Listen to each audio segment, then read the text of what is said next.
Ashwin's lotus ഗാർഡൻ്റെ പുതിയൊരു വീഡിയോയിലേക്ക് എല്ലാവർക്കും സ്വാഗതം. ഞാൻ അശ്വിൻ. നോക്കിക്കേ, D9 എന്ന് പറഞ്ഞൊരു താമര വെറൈറ്റിയാണ് ഇത്. എന്ത് ഭംഗിയാണ് കാണാൻ അല്ലേ. അപ്പോൾ ഇന്നലെ കുറച്ച് മഴയും കാര്യങ്ങളൊക്കെ കിട്ടിയതുകൊണ്ട് ടബിലൊക്കെ അത്യാവശ്യം വെള്ളമൊക്കെ ആയിട്ടുണ്ട്. അപ്പം ഞാനും ഹാപ്പി, താമരയും ഹാപ്പി. ഞാനിന്ന് ഈ വീഡിയോ ചെയ്യാൻ കാരണം മറ്റൊന്നുമല്ല, ഇപ്പോൾ എൻ്റെ ഷോർട്സ് കാര്യങ്ങൾ കണ്ടിട്ടും അതേപോലെ തന്നെ ഫേസ്ബുക്കിലാണെങ്കിലും ഇതൊക്കെ പോസ്റ്റ് ചെയ്യുന്ന സമയത്ത് തുടർച്ചയായിട്ട് ആൾക്കാർ എന്നോട് ചോദിക്കുന്ന ഒരു കാര്യമുണ്ട്.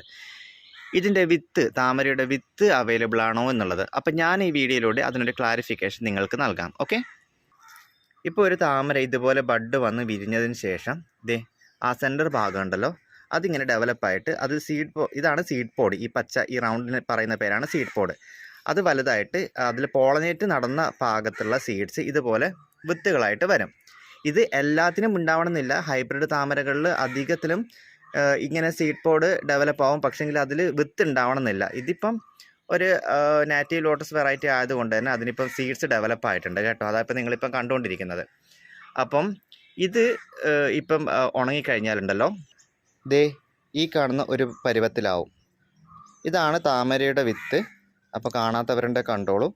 അപ്പം ഇതിൻ്റെ ഈ കൂർത്ത ഭാഗം ഒഴിവാക്കിയിട്ട് നമ്മൾ ഈ കുഴിഞ്ഞ ഭാഗം ഉണ്ടല്ലോ, ഇത് ഒരു സാൻഡ് പേപ്പറിലോ മറ്റോ ഉരച്ച് വെള്ളത്തിലിട്ട് ഒരു 15 ദിവസത്തോളം വെച്ചിട്ട് പിന്നെ റൂട്ട്സ് ലീഫൊക്കെ ഡെവലപ്പ് ആയതിനു ശേഷമാണ് നമ്മൾ കോമൺ ആയിട്ട് സീഡ്ലിംഗ് മെത്തേഡിലൂടെ നമ്മൾ നട്ടുവെക്കുക. പക്ഷേ ഞാനിതൊരിക്കലും റെക്കമെൻഡ് ചെയ്യത്തില്ല. കാരണം നിങ്ങൾ ഇത് കൊണ്ടുപോയി ഇത്രയും കഷ്ടപ്പെട്ട് ഉരച്ച് വെള്ളത്തിലൊക്കെ ഇട്ട് വെച്ച് കഴിഞ്ഞാൽ ഇത് മുളയ്ക്കുമെന്നതിന് യാതൊരു ഗ്യാരണ്ടിയും ഇല്ല. അപ്പം ഞാൻ ആർക്കും പേഴ്സണലി സീഡ്ലിങ്സ് റെക്കമെൻഡ് ചെയ്യുന്നില്ല. അഥവാ ഇത് മുളച്ച് പ്ലാന്റായി വളർന്ന് വന്ന് അതിപ്പോൾ നിങ്ങൾ നട്ട് വെച്ചാൽ തന്നെ ഇപ്പോൾ സാധാരണ ഫ്ലവർ വരുന്ന പോലെ 1 മാസം 1.5 മാസത്തിനുള്ളിൽ ഫ്ലവർ വരണമെന്ന് യാതൊരു ഗ്യാരണ്ടി ഇല്ല. അതിപ്പോൾ സീഡ്ലിംഗ് ആയതുകൊണ്ട് തന്നെ ഒത്തിരി ടൈം എടുക്കും.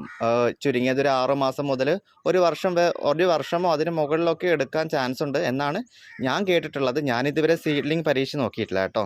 ഞാൻ ചെയ്യുന്ന മെത്തേഡ് എന്താണെന്ന് ഞാൻ കാണിച്ചു തരാം.